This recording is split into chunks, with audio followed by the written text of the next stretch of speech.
It's interesting, like your relationship with Kanye West, for example. Yeah. Here's a guy, like, I think you obviously still Killer, monster. Yeah. That nigga did a whole show with a mask on. I'm sorry. Hey, y'all ever saw this nigga show? Yeah. Y'all ever went to one of the Kanye shows? Yeah. My nigga. That nigga can't. So look, well, I went to the show, right? Which show did you go to? I went to one in Atlanta. And so I went to the show. And so when he came out with the mask, I was like, this nigga crazy. This nigga crazy. So boom, like 2 songs go by, I was like, this nigga crazy, still got the mask on. So, bang, like 3, 4, 5 songs go by, and now a whole intermission and shit done came. That nigga done changed masks and there, like, there ain't no motherfucking Kanye up there, man. That nigga taller and everything, man. That's crazy as hell. I'm like, y'all know I couldn't do no shit like that. I see why niggas don't tattoo their faces and shit, you know?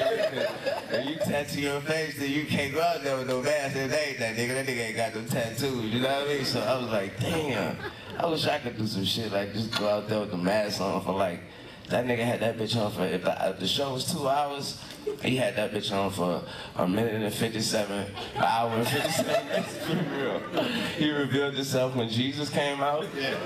You gotta take that mask off for Jesus. You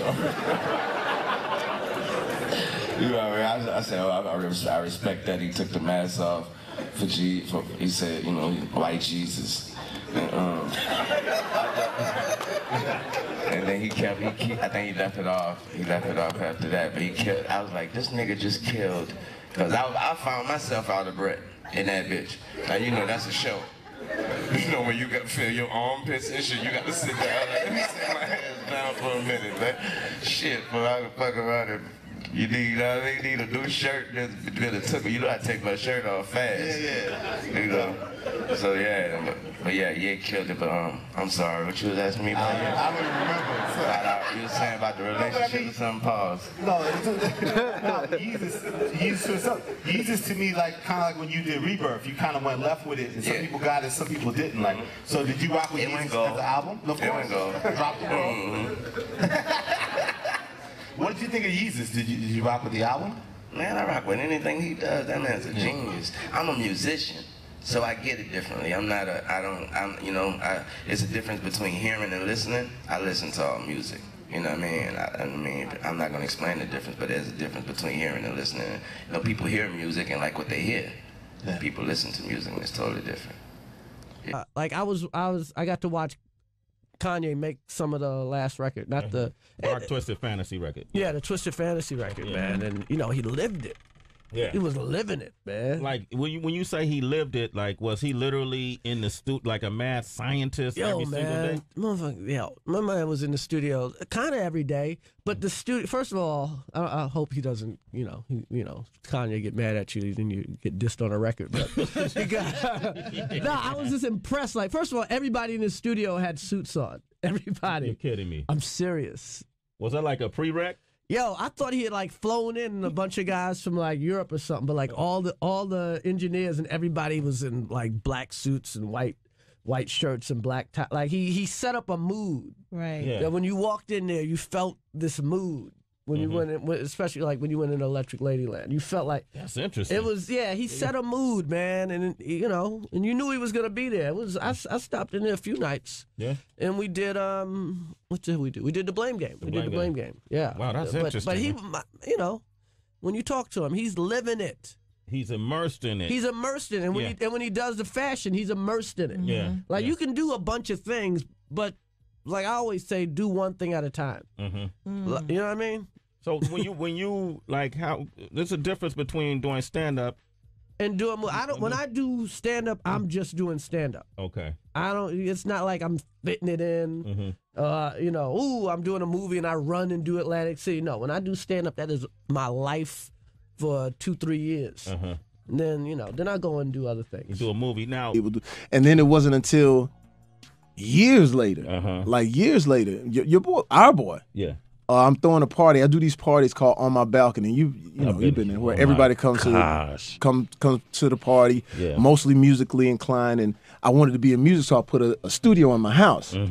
So I would invite all music people and throw a bash for them. Snoop, Puff, everybody call it On My Balcony, but I'm trying to get 16 bars, let them go in it. You know what I'm saying? That's a little secret networking You know what I'm event. saying? I'm like, yo, Snoop, just lay down something for me so I can get on it or whatever like that. And then one day, throwing this party, and all of a sudden this dude walk in with a backpack, jaw a little swollen. Kanye. Kanye? And that's Yeah, and Breon brought him to the crib. Yeah. And I said, who was that? They said, well, it's Kanye. What do you do? And he said, he produces for Jay-Z, and he about to be the next thing. I said, well, whatever he is, he got to perform here at the house because everybody has to perform. So Kanye did something. It was a cappella. I was like, this nigga's incredible, right? Yeah. And then he said, I have a song I want you to get on. I was like, nigga, what? I got the studio in the back. Word. So we go in the back. And he said a song go, she said she wants some Marvin Gaye, some Luther Vandross. I said, I got it. She say she wants some Marvin. He said, what you doing? I said, well, you don't know nothing about R&B, so I got to put the R&B shit on the CD. And this when we learned about Kanye. He said, don't do that. But I'm Jamie Foxx. He said, yeah, but don't do that. He said, just do the song like this. So I did the song, and in my mind, I'm like, this shit is whack. He's not gonna make it, right? And then I left. I did a bad movie. I came back. And when I came back from that, I said, yeah, remember that song you was fronting on? It's #1 in the country. And so that's how I actually got into the music genre. And that's how you got that acclamation, yeah, right? and that was because at that time, it was long enough for people who knew me back at the In Living Color Day had gotten older, and the young folks saw me, and they was like, oh, that's the dude with Kanye West. You know, so that's how I jumped into the music. Working with him, and, I spent like 2 weeks out in Hawaii while he was working on his album, and looking at his regimen. And I'm gonna share this with you. Maybe I don't know if I got the authority to because it's his life, but I'm gonna share it because this is a school academy where we share knowledge and somebody here will grab it and y'all will multiply it. I'm gonna tell you something this young man does, y'all. They get up every morning and eat breakfast together, his whole crew. And they talk about yesterday and the next day and the day and the present. They plan. On over breakfast, they sit there and they talk about what they're going to do, what they did, and how to make the music better. Then they go exercise together. Okay? Go to the YMCA, they play basketball, lift weights, focus, get the energy out, get the chi up. And then they hit the studio around 4 o'clock. First he would do some charity work. You know what I mean? Like invite all these kids and do some charity shit. So therefore he's doing a good deed of the day as well. Good karma. And then he goes to the studio and he stays there from 4. And when I was there, we left at 4. So 12 hours of in the studio work. Then go to bed, get up and do it again the next day. And during the process of all that, the stylist comes in with pictures. The publicist comes in with publicity. You know what I mean? At the time, he had his, his girlfriend to come in with the little lovey-dove. And the way everything happened, though, was like focused energy, yo. And actually, I never seen that from a rapper before. I come from Wu-Tang Clan. Y'all know us, 5 of us show for the concert, the other 3 late. Some ain't doing it, some is sleeping. You know what I mean? And it's not only his talent that took him to the top. I gotta say, it's his focus, yo. I know you're a hip hop head, and Kanye just released his new Slaves. Have you heard that? Yeah, I couldn't get the quality all the way though, but it sounded crazy. Sounded crazy, right? Crazy, and that whole marketing scheme was crazy. If anything, 66 buildings around the world, having people view it for the first time that way. Yeah, that's inspiring in a sense. It's right? very inspiring because after a while, you get to a point in hip hop, when the certain tactics and things start getting watered down. Mm-hmm. How much music can you release on the internet to get it hot? How many singles can you put out? Mm-hmm. How many videos can you possibly do? So Kanye doing that, just him being Kanye, being the genius that he is, and challenging the game and raising the stakes, man. So he always pushes the always. envelope. Always. The album title, from what we hear, is tentatively called Yeezus. Yeezus. Like Jesus, but Yeezus. That's crazy. What do you think of that? That's crazy. I want to hear that. That sounds like some creative Kanye, genius stuff out the box. Mm-hmm. I can only wait to hear it. Yeah, that's brave of him too. Because a lot of people will respond to that in interesting ways. Could you see yourself? Yeah. I mean, it's art, man. It's hip hop. Yeah. It's hip hop.